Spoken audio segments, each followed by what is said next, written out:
Hi everyone, welcome to this YouTube live. Today I'd like to talk to you about what makes a team perform well, and how can you take advantage of that. So I'm just gonna move over here. There's somebody sitting there, so I want to give them some privacy as well. All right, so let's welcome to and talk about the hierarchy of needs. If you heard this message, it's a good reminder. If you haven't, welcome. So I'd like to talk to you about what makes it someone's message or someone's ideas that we love to hear about. And I'd like to go back to something that is not necessarily new, but we must remember it. We must recognize it.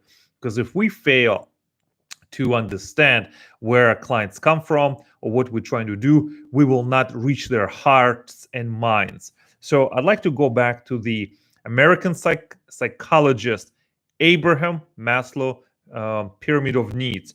And there are five of them, and they lay on top of each other. There's one, and another one, and another one, and another one.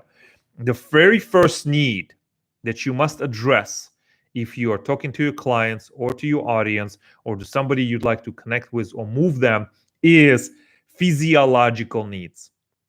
And when I talk about physiological needs, I'm talking about food, air, water, things like that your body cannot operate from without. Okay. Number two, safety needs. Safety needs is, are the people comfortable? Do they feel safe with you or where they are when they're receiving your information or where the interaction is taking place? So it has to be physiological first, then safety needs, then the one on top of that is love and belonging. If love is a too much or too strong of a word for you, think about it as a belonging. Every person wants to belong to something or to some purpose that is much bigger than them. One of my favorite mentors in the industry, Tony Robbins, he always says, at the end of the day, people just want to be loved. We're craving that. So if you don't have that, then what do you really have? So make sure that you are answering all of those levels. Number one, physiological. Number two, safety. Number three, love and belonging. Right above that is esteem. How are you contributing to the esteem of the person you're working with them? Are they feeling better after they interacted with you? How do they feel after working with your products, with your ideas, with your brand? And final one is self-actualization. Does working with you helps them see themselves in a better light? And if not, why not? So you just have to make sure that that is addressed as well.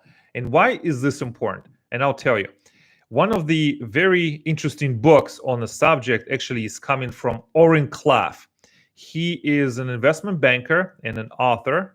One of his books that he wrote is called Pitch Anything by Oren Klaff. And he traveled to many different countries, so he tested his material and he tested his practice. So one of the very first things that he says to do is when you have an idea or have a pitch for funding or for some people to work with you, a lot of times we have these ideas that are very deep and very high right here, very esoteric and a very high mind.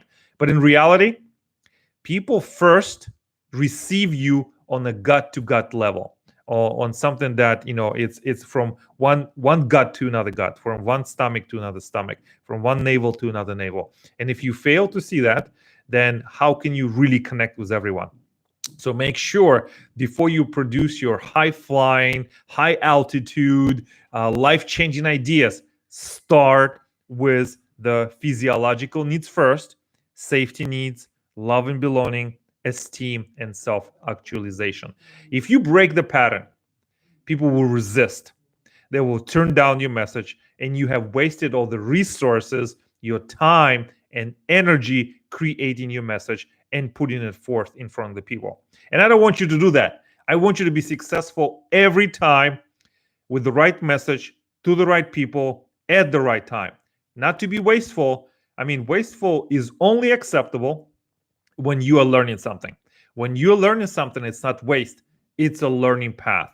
It's an energy you have expended to learn something, make sure that you can become at the very high level. And if you don't, then what is it all for?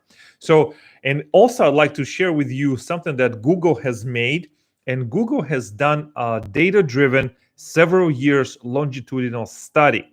And they have determined what is the number one factor that creates the most effective teams.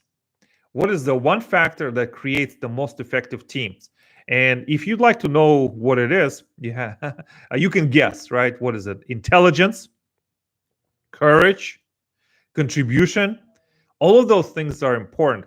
But according to the Google longitudinal study that is driven by data, number one factor that creates the most effective teams is psychological safety, not physiological, psychological safety. And what do I mean by psychological safety? By psychological safety, I mean when the team members get together, do they actively promote physiological, psychological safety? I'm sorry. When they talk, is there no judgment? There's no shame. There's no guilt. The people actually can safely share what's on their mind. And if they don't, then it's a problem. Then you don't have a high performing team. You have a collection of individuals, each pulling in their own direction, trying to get a bigger piece of the pie or bigger piece of resources without contributing into the cohesive team. We know from history the one of the most effective ways to build an empire, to build a society, to build a company is with a team. And if you promote psychological safety for your team to come together and be open and free and vulnerable, but most important, safe, you will create a high performing team. If you don't, you ignore it, it will continue just bubbling along and you will not have the effectiveness. This also comes from a very important resource in the management and consulting industry. And it comes from a company called Vital Smarts. I recommend their series of books and their training. And I have read the book that was written by 5 authors. And the resource I'm referring to is called Crucial Conversations. And it's from a company called Vital Smarts. When they had different case studies, they talking about when you encounter someone and there's some resistance, or there's some type of a conflict or adversarial relationship, or something that you're looking to connect with them or exchange resources or build something. And if you say something or do something that they perceive as a conflict or adversarial type of exchange, that other person has these 2 choices. And these 2 choices that they go to are silence or violence. And I'm talking only in the strict words of language. So silence, somebody will stonewall you or give you the silent treatment or withdraw from the conversation. When somebody withdraws from the conversation because they don't feel safe, they don't feel heard. So psychological safety is real. It's important. And if there's not met, somebody will withdraw. So that's silence. And then violence. Violence, and when somebody feels like they've been attacked, so they will attack back. They will give in to their primal reptilian brain and they will attack because they feel threatened. Their resources are threatened. They feel threatened. Their identity is threatened. They are threatened in their position. So 2 things you want to avoid, or when you see it, you recognize it. Do the people go into silence, or they go into violence when they attacking you, go into defensive, but also sarcasm and also verbal tirades. So if you are building a world-class company, a 5-star world-class company right now, remember, building a team, fight for the culture where you create psychological safety first. Fight for it, create it, do not compromise for it. If you don't accept data from Google and from their data-driven study, who will you accept data from?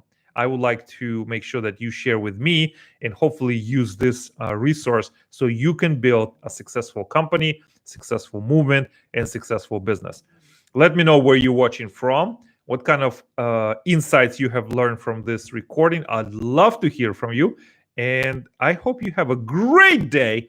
I believe that our time, our attention, and our presence are some of the most precious gifts we have and resources we have to share with another human. And because you are here watching this, or perhaps will be watching this on the replay, I am deeply grateful to every one of you. Make sure you subscribe to this channel so you don't miss any other videos, any other trainings, or any other announcements that can catapult and accelerate your success. Because I am here to serve you and give you my very best so you can use it immediately. Thank you for your attention. I love it that you're here. Have a great day, and I'll see you soon.